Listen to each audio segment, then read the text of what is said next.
Hi, everyone. Thank you so much for the opportunity to speak. My name is Sharon Reale, and I will be discussing airway management during pregnancy.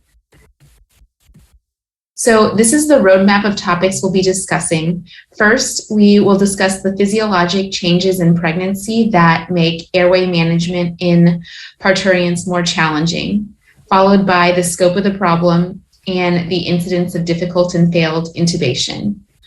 I will then briefly discuss some challenging airway cases from the UK's confidential inquiries in maternal deaths. Then we will go over the obstetric difficult airway algorithm and tips to avoid the need for general anesthesia in the first place. So first, I want to just review the physiologic changes in pregnancy that occur that can affect airway management in pregnancy. So one of the key changes in respiratory physiology is the decrease in residual capacities that occurs throughout pregnancy. So overall, functional residual capacity is decreased by 20% and up to 30% in the supine position. This is mediated by a reduction of 25% in expiratory reserve volume and a 15% reduction in residual volume. So this decrease in functional residual capacity is a major contributor to rapid desaturation after induction of general anesthesia. So as you can see, both minute ventilation and oxygen consumption are significantly increased in the first and even more so second stages of labor, again contributing to a very rapid desaturation after induction of general anesthesia. And then also a number of factors contribute to worsening airways in pregnant women over time, including edema of the airway from vascular engorgement. And in fact, we know that the proportion of women with Mallampati 4 scores increases by 34% between 12 to 38 weeks gestation, and Mallampati scores of 4 represent up to 56% of all women by the end of pregnancy in this study of 242 pregnant women. Another study by Dr. Bhavani Kodali and colleagues demonstrated that not only do Mallampati scores worsen throughout pregnancy, they also worsen during labor itself. So this worsening of Mallampati scores and edema of the airway can really be exacerbated by preeclampsia or by long second stages of labor. So therefore, particularly for women who undergo long inductions and then require cesarean delivery, it's really especially important to check their Mallampati scores before the induction of general anesthesia if that's needed, rather than just relying on a pre-labor assessment that may have been done hours, if not days ago, before the administration of many liters of IV fluids, before the administration of oxytocin, and before all these physiologic airway changes occurred. So therefore, in sum, all these respiratory physiologic changes of pregnancy, including decreased FRC, increased oxygen consumption, and changes in Mallampati scores, really combine to make airway management in pregnant women much more challenging. So as you might expect, this contributes to an increased incidence of difficult and failed intubation among pregnant women. So what we know about the incidence of difficult and failed intubations comes from a number of studies, as you can see here. However, many of them are older or from smaller centers or from centers outside of the US. So it can also be pretty challenging to compare the incidence of difficult and failed intubations that we see in all these studies, as there's really no standard definition for such outcomes, and the patient population and time frame in which the studies were conducted vary widely. For example, definitions for failed intubation vary from unsuccessful intubations after a single dose of succinylcholine to inability to intubate during general anesthesia. So given the wide variety of smaller studies that I just showed you, this literature review attempted to synthesize the data that existed as of 2015. So I'll just summarize this literature review and then discuss our more recent study on the subject. So this literature review was by Kinsella and colleagues and included 33 sources with a total of 142,000 cases, though it was impossible for them to exclude overlaps, in order to assess the incidence of failed intubation from 1970 through 2015. They found an overall frequency of 1 in 443 failed intubations among general anesthetics for cesarean delivery. There was 1 death per 90 failed intubations and 1 surgical airway per 60 failed intubations. They noted that before the 1990s, most cases were awakened after a failed intubation, but after that time period, general anesthesia was mostly continued, usually in the form of a supraglottic airway. However, this study included a number of case reports and abstracts with really a significant potential for publication bias. And there was also a pretty significant heterogeneity in reports based on the sample. So because there really wasn't any contemporary US data on the risk of difficult or failed intubation, we undertook this recent study that was just published in order to achieve the following goals. First, to provide an estimate of the frequency of difficult and failed intubation in obstetrics in the United States. Second, to describe the management of difficult intubation cases in this cohort. And third, to elucidate risk factors for difficult intubation in order to inform risk stratification based on factors that may be unique to obstetric patients. This was a multi-center retrospective observational cohort study using the Multi-Center Perioperative Outcomes Group Database, or MPOG for short. MPOG is a consortium of hospitals that was founded with a shared data set used to facilitate the investigation of perioperative outcomes. The study population included women aged 15 to 44 undergoing general anesthesia for cesarean delivery at 47 different centers between 2004 and 2019. We identified our potential difficult intubation cases via an electronic search of the database, and then 2 independent reviewers manually reviewed all the cases that were electronically identified as potentially difficult. Then we defined difficult intubation in the final review as a direct or video laryngoscopy, Cormick-Lehane view greater than or equal to 3, greater than or equal to 3 intubation attempts, fiber optic intubation after failed laryngoscopy, or supraglottic airway placement followed by successful intubation. Failed intubation was a subset of difficult intubation and was defined as any attempt at intubation without successful endotracheal tube placement, including a rescue supraglottic airway, mask ventilation throughout the procedure, or a surgical airway. We also assessed various potential patient demographic and clinical risk factors for difficult intubation in obstetrics. And there were almost 15,000 general anesthetics for cesarean delivery in our database. Of these, there were 295 cases of difficult intubation, and the frequency of difficult intubation overall was 2%, or 1 in 49 general anesthetics for cesarean delivery. There were 18 failed intubations, and the risk of failed intubation was 0.12%, or 1 in 808. This table shows the proportion of cases that met the various criteria for the definition of difficult intubation. Almost all of the difficult intubation cases involved a Cormick-Lehane view of greater than or equal to 3. and 16% required 3 or more intubation attempts. Of course, some of these criteria are more stringent than others, but certainly we would argue that all are quite concerning. Then of the 18 failed intubations, a supraglottic airway was placed in all of the cases.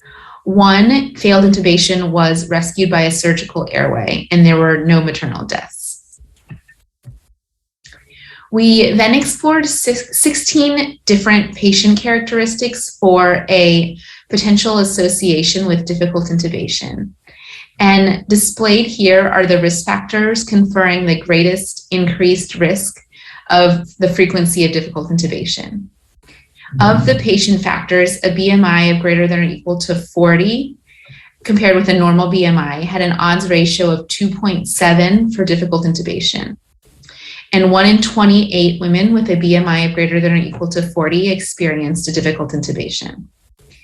There were several airway-related factors that were very strongly associated with the risk of difficult intubation, which included Mallampati score, small hyoid to mentum distance, limited mouth opening, and cervical spine limitations.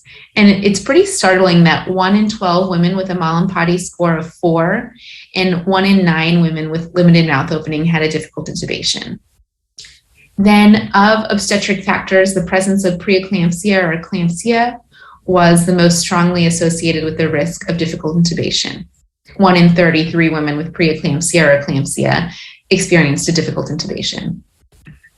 So in conclusion, in leveraging the really large number of cesarean delivery cases in that MPOG database, we found that the risk of difficult intubation in obstetric patients was 1 in 49, and the risk of failed intubation was 1 in 808. And we identified several risk factors for difficult intubation in obstetrics. And in some of these patients, the risk of difficult intubation was quite substantial, particularly for those with an elevated BMI, a Mallampati score of 4, or a limited mouth opening. And these data from the largest multi-center sample in the US suggests that we really need to continue to be concerned about and vigilant for the possibility of difficult intubation in obstetrics with a thorough evaluation and early epidural analgesia in order to minimize the need for intubation in the highest risk patients. Now, to emphasize some real-life cases of this increased incidence of difficult and failed intubation in obstetrics, I am going to discuss a few challenging cases of airway management in pregnancy. The confidential inquiries into maternal deaths comes from the UK, where there is a national requirement to report maternal deaths dating back to the 1950s. Consequently, they have very robust data on maternal deaths. The cases here are older, but the confidential inquiries into maternal deaths is an important idea in which the critical analysis of care provided in each case is discussed, and then actionable steps are recommended to address gaps every triennium, which is every 3 years. They classify the deaths and then report them in case format. And I'm going to go over some airway-related cases in order to highlight the importance of airway management with respect to maternal morbidity and mortality. In this first case of maternal morbidity from anesthetic causes, a cesarean delivery was called for a patient with a working epidural in labor due to a category 2 tracing. There was subsequently a fetal bradycardia, which escalated the urgency of the cesarean delivery. However, the epidural had not been topped up for surgical anesthesia because the anesthesiologist had planned to top it up in the operating room.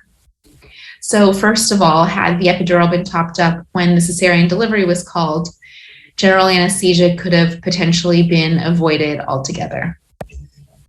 Then after general anesthesia was induced, the anesthesiologist was initially unable to intubate, but in following what would currently be recommended in difficult airway guidelines, he did place an LMA, which was successful in ventilating the patient.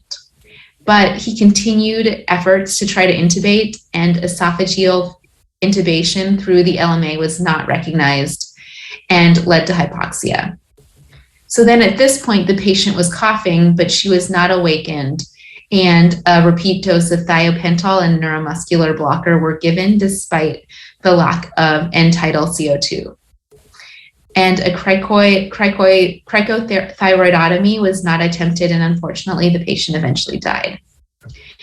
And the key here really is that the anesthesiologist persisted in his attempts to secure the airway with an endotracheal tube, despite having an LMA that was successfully ventilating the patient. Of course, an LMA is not often our first choice of airway management during general anesthesia for cesarean deliveries, but in cases of difficult or failed intubation, they are a great rescue technique, and were in fact used successfully in all of the 18 failed intubation cases from our MPOG study. Now, in the second case from the confidential inquiries, a patient initially had a cesarean delivery that was complicated by postpartum hemorrhage. She subsequently had to have 4 additional procedures to control the bleeding. In the 4th operation, abdominal packs were placed and she went to the ICU intubated, but was successfully extubated 24 hours later. And soon, removal of the abdominal packs were planned. In this final procedure, there was unfortunately no record of any gastric acid prophylaxis being given. Anesthesia was induced with propofol, fentanyl, and cisatracurium, with no mention of cricoid pressure nor of rapid sequence intubation. And unfortunately, pulmonary aspiration of fluid occurred. The patient, however, was successfully extubated and returned to the ICU, but she slowly deteriorated and was reintubated 24 hours after the procedure. And then aspiration pneumonitis was diagnosed on chest X-ray. She unfortunately continued to deteriorate and died 12 days later. So essentially, this patient was rescued from her life-threatening postpartum hemorrhage and received anesthesia uneventfully 4 times. And her condition was improving until her aspiration. In this situation, so close in time to her delivery, gastric acid prophylaxis and rapid sequence induction were indicated. And the reviewers from the confidential inquiries conclude that these omissions constituted substandard care. So overall, I think these 2 cases really highlight real-world examples of the challenges inherent in airway management in pregnancy. And now we will move on to discuss ways to try to prevent this serious mortality that can be associated with general anesthesia.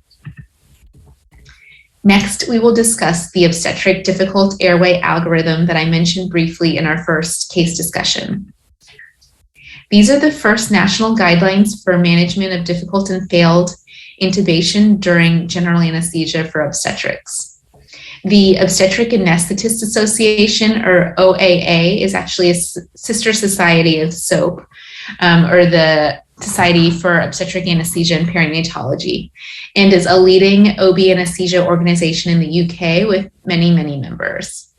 And then the Difficult Airway Society is also very big in Europe and kind of serves as a cross-platform pan-Europe organization. So all this to say that these guidelines were just very well regarded when they came out.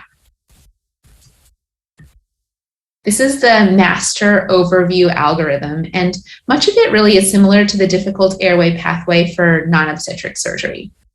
It includes the importance of using your best first attempt to intubate.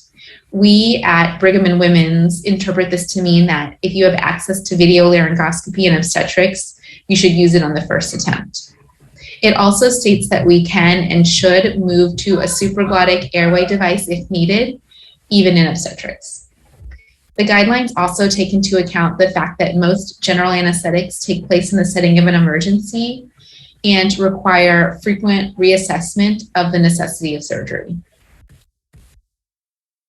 To go into a bit more depth, the master algorithm splits into 3 more detailed algorithms, which we'll go over. The first detailed algorithm focuses on appropriate planning for a safe general anesthetic. This includes, of course, a thorough airway assessment, administration of antacid prophylaxis, as well as optimal pre-oxygenation and positioning. This optimal positioning includes left uterine displacement and a 20 to 30 degree head-up position if possible to increase both FRC and safe apnea time, to improve the view during laryngoscopy, and to potentially decrease reflux. Then, cricoid pressure during rapid sequence induction is something that is frequently debated, but regardless, it can lead to a poor view during laryngoscopy and potentially make passage of the endotracheal tube more difficult. So therefore, there should be a pretty low threshold to remove cricoid pressure if needed. And face mask ventilation should be considered after a failed first intubation attempt. And the second intubation attempt should really only be undertaken by an experienced anesthesiologist. So now, if the second intubation attempt is unsuccessful, a failed intubation should be declared with a call for help. And the steps that need to be taken in the case of a failed intubation are seen here in algorithm 2. This also is the time to place a supraglottic airway device versus continuing face mask ventilation if it has not been done already. And finally, in the can't intubate, can't oxygenate situation, ENT surgeon should be called for a surgical airway. And if this is unsuccessful, ACLS initiated as well as a perimortem cesarean delivery, with the goal of delivering the infant within 5 minutes of the onset of chest compressions. If oxygenation can be restored via any method, a discussion should be had with the obstetrician to discuss the necessity of proceeding with surgery. Of course, if general anesthesia for cesarean delivery is being performed in the first place, surgery often will be necessary. However, if not, the best options are really to awaken the patient and then to proceed with either regional anesthesia or an awake intubation performed orally to avoid the risk of bleeding from the nose. In these situations with multiple attempts at instrumenting the airway, if you do end up proceeding with surgery, there really should be a constant evaluation of airway patency, ventilation, and oxygenation throughout the case. And when it comes time to extubate the patient, it's important to remember that pregnant women are at high risk for aspiration during emergence. In fact, this analysis by Jill Meyer of anesthesia-related maternal deaths in Michigan found that all of the deaths were at emergence or recovery, not during induction. Therefore, depending on the circumstances of the airway and surgical procedure, consideration should be given to transferring the patient to the intensive care unit and potentially delaying extubation if needed. Of course, to avoid all the issues with difficult and failed intubation we've been discussing, it would, of course, be ideal to avoid the need for general anesthesia altogether. Particularly for high-risk women, this entails early and effective neuraxial anesthesia. The Royal College of Anesthetists in the United Kingdom regularly publishes best practices for anesthesia for cesarean delivery, and they propose that an acceptable rate of general anesthesia in a woman receiving labor epidural analgesia should be less than 1% in elective cesarean deliveries and less than 5% in emergency deliveries. In order to meet goals like these, we really must understand the risk factors for failure to convert an existing labor epidural to anesthesia for cesarean delivery, and as a subspecialty to employ strategies to increase this conversion success. This systematic review by Melissa Bauer and colleagues looked at risk factors for failed conversion and found that the incidence of general anesthesia in women with pre-existing epidurals was approximately 5%. The need for a second anesthetic was 7.7%. And the frequency of intravenous or inhalational supplementation to the neuraxial anesthetic was 10.7%. They found that the number of clinician-administered boluses during labor, increased urgency of cesarean delivery, and provision of care by a non-obstetric anesthesiologist were all associated with a failure to convert an existing labor epidural for cesarean delivery. And it seems that breakthrough pain is also a marker for a poorly functional epidural, versus having this type of pain may just be associated with dysfunctional labor and the need for surgical intervention. The urgency of cesarean delivery may also be associated with conversion failure because of a perception that it takes less time to induce general anesthesia than it does to convert an existing labor epidural. However, this assumption may not be true when a well-working epidural is combined with strategies to facilitate rapid anesthetic dosing and optimal local anesthetic onset. Then, with regard to this association between specialist training and decreased conversion failure, it may be that obstetric anesthesiologists are more attuned to the quality of epidural analgesia throughout a woman's labor. They may be more likely to replace dysfunctional catheters before a cesarean delivery is needed. And they may use other maneuvers to avoid general anesthesia, such as manipulating the epidural catheter before bolus administration or performing a second neuraxial technique.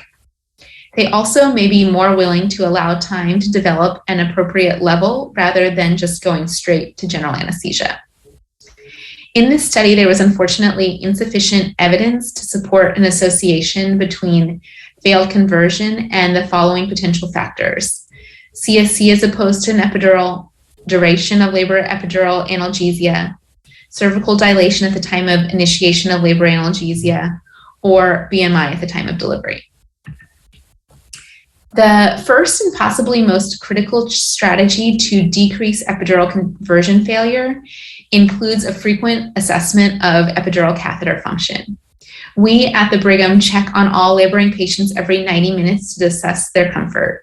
And this doesn't necessarily mean performing a full dermatomal level check every hour and a half, but at the very least, assessing patient comfort and the need for self-bolusing can help give us early clues as to whether a labor epidural is functioning appropriately. If the patient does endorse discomfort, a variety of catheter manipulations can be employed. For example, additional local anesthetic can be given to either densen the block or extend the sensory level. And if the block appears to be one-sided, pulling the catheter back approximately 1 centimeter with concomitant administration of local anesthetic is another potential maneuver. And frequent communication with the obstetric and nursing teams are also critical. If the obstetrician is concerned about the need for operative delivery, a discussion with the patient about an early epidural placement may be warranted.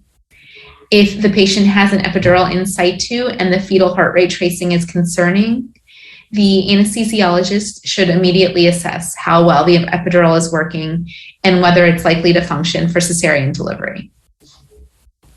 If a cesarean delivery is required, an important first step is to visually assess the epidural catheter where it is taped to the back to make sure that it is not migrated since placement.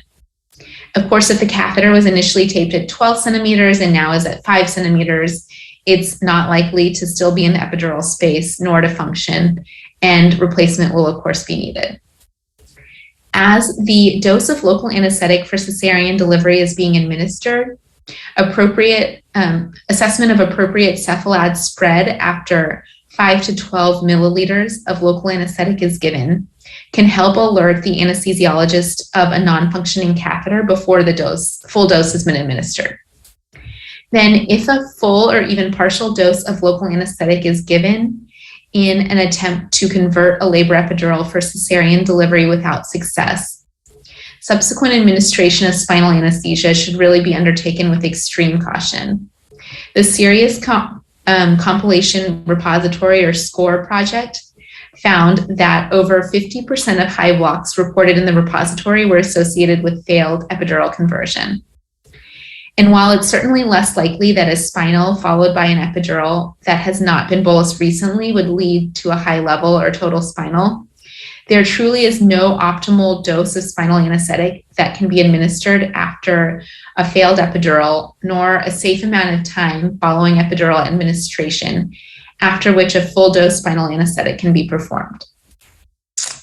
Overall, careful attention to whether epidural catheters on your labor floor are working, along with some of these strategies to help ensure conversion success, will help decrease the need for general anesthesia for cesarean delivery. So these again are the topics that we've covered today. And in conclusion, it's important to remember that there are many physiologic changes in pregnancy, including a decreased FRC and increased minute ventilation, that contribute to an increased incidence of difficult and failed intubation in pregnancy. In our recent study, the incidence of difficult intubation in cases of general anesthesia for cesarean delivery was 1 in 49, and the incidence of failed intubation was 1 in 808.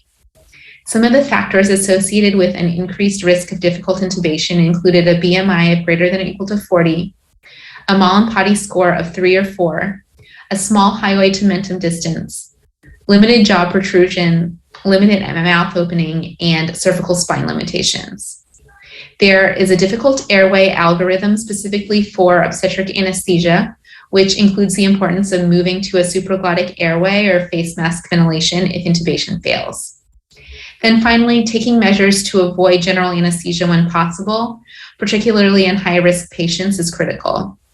And steps that can assist with this include frequent assessment of catheter function and ongoing communication with obstetric teams about the possibility of operative delivery. Thank you, and I look forward to answering questions shortly.